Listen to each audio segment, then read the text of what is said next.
nabasa nato sa The New Book of Knowledge, volume 16, page 287.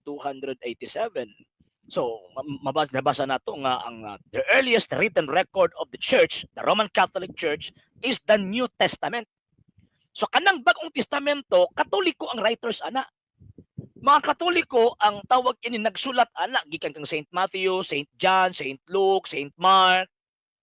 Padulong dito sa mga disipulos kining kang Saint Luke, kining Acts of the Apostles, kining sa tawag ining 14 letters of 14 epistles of St. Paul na apik Catholic epistles ug uban pa.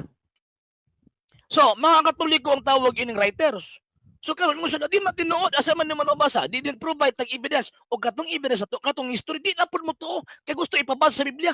Unsa pagtuon ninyo anang Biblia? History sa mga apostol? Pagka nalagyod ninyo. Ibutang lagi ang inyuhang tawag ining pangunahuna sa ulo dili sa lapalapa.